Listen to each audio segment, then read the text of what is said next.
Na semana em que o Brasil teve mais de 10 mil mortos pela Covid-19, Bolsonaro disse para a população parar de mimimi e questionou até quando as pessoas vão continuar chorando ao invés de enfrentar o problema de peito aberto e sem frescura. Tudo isso, palavras dele. Para a maioria das pessoas, essas bravatas são um ataque frontal à vida, mas há uma fatia considerável da sociedade que não apenas concorda com ele, como o defende. Como explicar essa polarização em um caso tão extremo e literalmente de vida ou morte?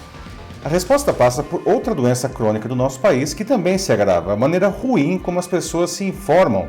Isso se deve não apenas pela escolha de fontes questionáveis, mas também como elas chegam até nós, o que hoje acontece majoritariamente pelas plataformas digitais.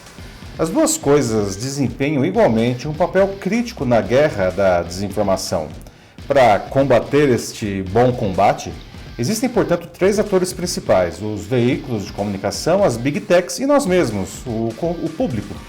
Cada um tem seu papel e seus interesses nesse cenário, mas inimigos em comum, a desinformação e as fake news. Para vencê-las, é preciso que os três trabalhem em conjunto, fazendo adaptações e concessões. Eu sou Paulo Silvestre, consultor de mídia, cultura e transformação digital, e essa é mais uma pílula de cultura digital para começarmos bem a semana, disponível em vídeo e em podcast. Quando isso não acontece, surgem os efeitos nefastos, como os que estamos vivendo. Não se engane, a qualidade da informação que você consome tem um efeito decisivo na sua vida. Essa afirmação pode soar óbvia, mas às vezes o óbvio precisa ser reforçado. A desinformação não é naturalmente um fenômeno exclusivo do Brasil, mas o fato de ser muito forte aqui explica, ao menos em parte, o fato de estarmos na contramão do mundo no combate à pandemia. Como mostrou a manchete do Estadão nesse domingo, dos 10 países com mais mortes pela Covid-19, 8 registram queda na média móvel de novos óbitos e a Índia, tem alta de 8,9%, enquanto por aqui esse indicador subiu para 30,5%. Isso acontece porque o tripé entre produtores, distribuidores e consumidores de notícias está desequilibrado, enquanto as empresas de comunicação sérias se esforçam para produzir um conteúdo de alta qualidade, mas sofrem para impactar uma parcela grande da população. As plataformas digitais atingem virtualmente todo mundo, mas distribuem uma enorme quantidade de porcaria. O público, por sua vez, consome qualquer coisa que lhe é apresentada, tornando-se presa fácil da desinformação. As empresas de comunicação e as plataformas digitais são um tipo especial de empresa, pois as suas atividades influenciam profundamente a vida das pessoas. Portanto, precisam assumir com seriedade o seu papel social. Claro que, como qualquer empresa, tem seus objetivos comerciais, mas eles não deveriam jamais se sobrepor ao que melhora a sociedade. Isso nos leva a um intenso debate sobre a eventual obrigação das redes sociais e de buscadores remunerarem as empresas de comunicação por usarem os conteúdos jornalísticos nas páginas dessas plataformas.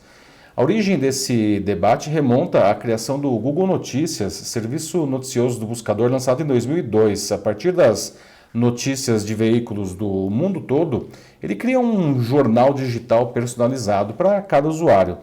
Os produtores de informação sempre reclamaram que o Google criou um produto com elas sem pagar nada por isso.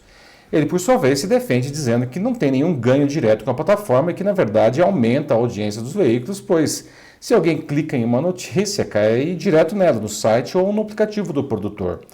Com o tempo, essa cisma se expandiu também para as redes sociais, pois seus feeds são inundados de posts com notícias que são criados aí pelos próprios usuários ou pelos veículos até. Assim como o Google, Facebook e afins se defendem dizendo que não lucram diretamente com esses links e que ainda aumentam a audiência dos produtores de conteúdo. Mas a coisa não é tão simples assim.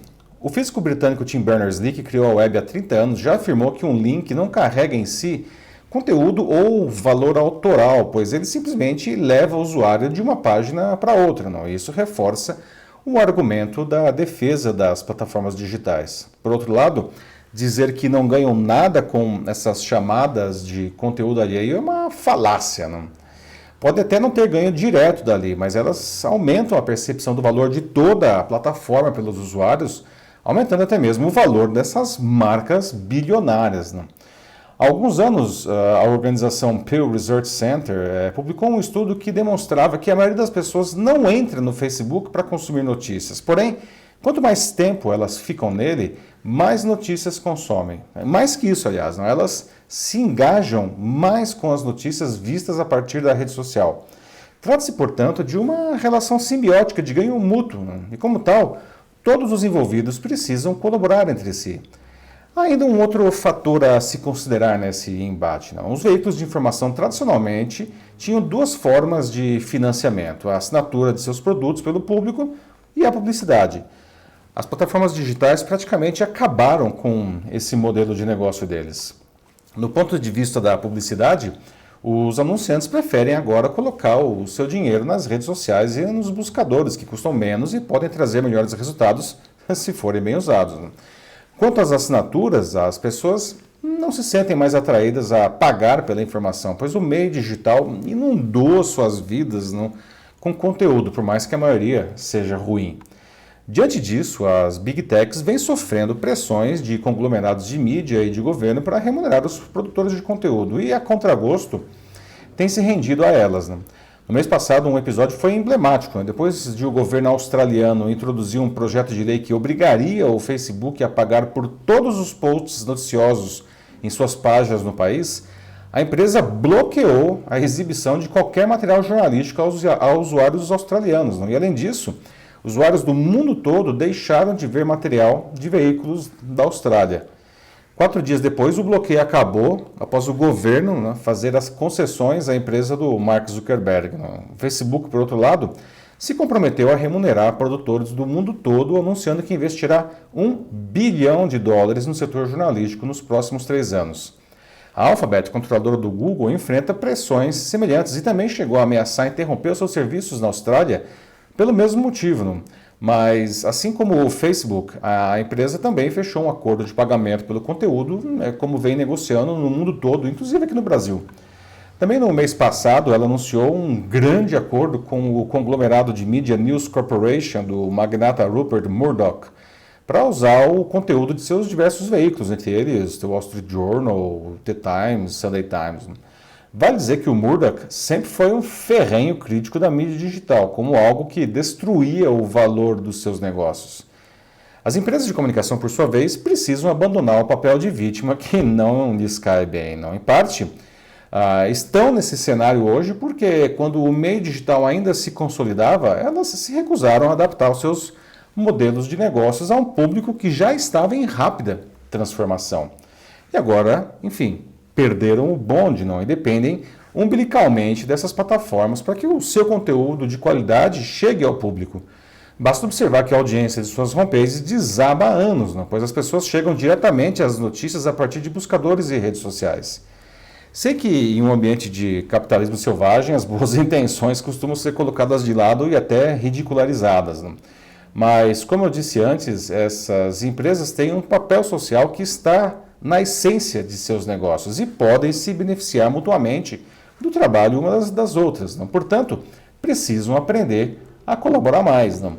Quanto a nós, o público de todo esse conteúdo, cabe escolher e incentivar aqueles que realmente produzem bom jornalismo. Apesar de estar fora de moda, assinar uma ou mais publicações melhorará a nossa visão de mundo e ajudará quem trabalha contra a desinformação.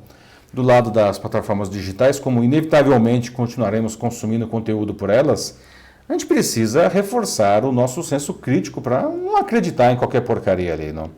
Caso contrário, se nenhum desses atores fizer a sua parte, a gente vai continuar vendo pessoas apoiando a morte e se negando a tomar vacinas, temendo virar jacaré. É isso aí, meus amigos. Me conta uma coisa, você sabe como usar todo esse poder da mídia digital ou não para promover os seus produtos, seus serviços, sua carreira? São aliados valiosíssimos. Se você necessita de apoio nisso, é só me chamar que eu ajudo você. Basta mandar uma mensagem aqui para mim. Eu sou Paulo Silvestre, consultor de mídia, cultura e transformação digital. Um fraternal abraço. Tchau.